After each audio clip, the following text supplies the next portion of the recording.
नमस्कार। Welcome to global education. मैं हूं ऋषि गौतम। आज के इस वीडियो में हम बात करेंगे ह्यूमन कम्युनिकेशन की। ह्यूमन कम्युनिकेशन के बारे में प्रोफेसर अर्जुन तिवारी ने कहा कि गति ही जीवन है और जड़ता ही मौत है। यानी कि जब तक मनुष्य जीवित है तब तक संचार की प्रक्रिया जो है वह चलता रहता है। यानी कि पैदा होने से लेकर मृत्यु तक अनवरत कंटिन्यूअस जो कम्युनिकेशन है, जो संचार है, जो संचार की प्रक्रिया है वह चलता रहता है और मृत्यु के साथ ही संचार की यह प्रक्रिया समाप्त होती है। इसे और भी विस्तार में बतलाने की कोशिश की गई है। इसमें कहा गया है कि संचार क्रिया के बंद होने के साथ, जो कम्युनिकेशन प्रोसेस है उसके बंद होने के साथ हम मृत हो जाते हैं। यानी कि जैसे ही कम्युनिकेशन प्रोसेस ख़त्म होता है, समाप्त होता है, जो हमारा कम्युनिकेशन प्रोसेस है, जैसे ही वह समाप्त होता है हम मृत हो जाते हैं। यानी कि जब तक मनुष्य जीवित रहता है तब तक संचार की क्रिया, कम्युनिकेशन का जो प्रोसेस है वह चलता रहता है। मृत्यु का दूसरा नाम ही संचार शून्यता है। इसमें एक पॉइंट है जो कि हाईलाइट भी किया गया है कि मृत्यु का दूसरा नाम ही संचार शून्यता है।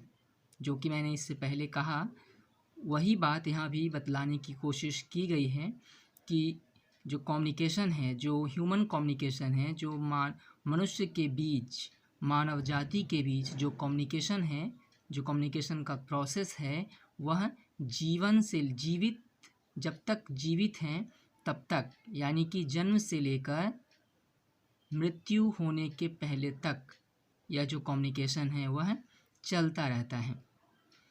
इसे और भी आगे बढ़ाते हुए कहा गया है कि संचार देखने, सुनने, बोलने, पढ़ने, लिखने, सोचने, विचार विमर्श के द्वारा होता है। अब चूँकि यहाँ पढ़ने, लिखने, सोचने की बात आ गई है तो ऑब्वियस सी बात है कि यह किसके बीच होता है? मनुष्यों के बीच होता है, मानव के बीच होता है। तो जो ह्यूमन कम्युनिकेशन है उसमें ये सारी चीज़ें ध्यान में रखने लायक है कि देखने, सुनने, बोलने, पढ़ने, लिखने, सोचने और विचार विमर्श के द्वारा जो कम्युनिकेशन का प्रोसेस होता है उसे हम कम्युनिकेशन कहते हैं, या दूसरे शब्दों में कहें तो उसे हम ह्यूमन कम्युनिकेशन कहते हैं। एक व्यक्ति दूसरे व्यक्ति से, एक समूह दूसरे समूह से, एक देश दूसरे देश से संचार के द्वारा ही जुड़ता है। संचार के लिए भाषा और माध्यम दोनों ही आवश्यक होते हैं। अब जो यहाँ कहने की कोशिश की गई है, जो बतलाने की कोशिश की गई है कि जो कम्युनिकेशन है वह एक व्यक्ति को ही नहीं जोड़ता, वह एक व्यक्ति के अलावा एक समूह को दूसरे समूह से, एक व्यक्ति को दूसरे व्यक्ति से, एक राज्य को दूसरे राज्य को, और यहाँ तक कि एक देश को दूसरे देश से भी जोड़ता है। संचार के लिए भाषा और माध्यम दोनों ही आवश्यक होते हैं। यानी कि कोई भी भाषा हो, चाहे वह मलयाली हो, तेलुगु हो, कन्नड़ हो, बंगाली हो, हिंदी हो, इंग्लिश हो, फ्रेंच हो, जर्मन हो, लेकिन जो भाषा है उसे किसी न किसी माध्यम की भी आवश्यकता होगी। यानी कि किसी भी भाषा में जब हम संचार करते हैं तो उस संचार के लिए हमें माध्यम यानी कि मीडिया की भी आवश्यकता होगी। तो संचार के लिए भाषा यानी कि लैंग्वेज और माध्यम यानी कि मीडिया दोनों ही नेसेसरी है, दोनों ही इम्पोर्टेंट है, दोनों की ज़रूरत संचार के लिए होती है। इस प्रक्रिया में मनुष्य परस्पर वार्तालाप करते हैं। जो कम्युनिकेशन है, जो ह्यूमन कम्युनिकेशन है, इसमें जो मानव है, जो मनुष्य है, वह एक दूसरे के बीच परस्पर वार्तालाप करते हैं यानी कि बातचीत करते हैं और अपने अनुभवों का परस्पर आदान प्रदान करते हैं। जो अपनी फीलिंग्स है, जो अपने एक्सपीरियंसेस हैं, उसे हम क्या करते हैं, एक दूसरे से एक्सचेंज करते हैं यानी कि आदान प्रदान करते हैं।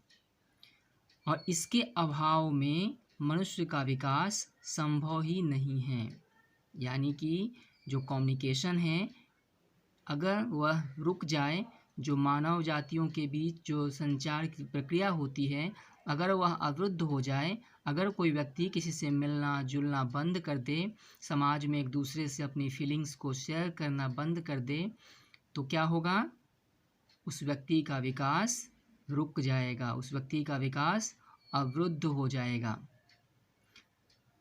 इसमें आगे कहा गया है कि यह संचार का ही अवदान है कि आज सारा विश्व एक छोटे से गांव में सिमट गया है और संचार संबंध जोड़ने की एक नई तकनीक बन चुका है। अब यहाँ पे जो बात कही गई है, इसे हम एक शब्द में कहें तो ग्लोबल विलेज की बात की गई है। अब ग्लोबल विलेज क्या होता है? ग्लोबल विलेज से यहाँ आशय है कि पूरा विश्व जो है वह आज एक गांव बन गया है। अमेरिका, जापान, रसिया, चाइना, अमेरिका, पाकिस्तान, बांग्लादेश, अब ये जो अलग अलग देश हैं, इनके बीच अब वो पहले की तरह दूरियां नहीं हैं जो पहले हुआ करती थी।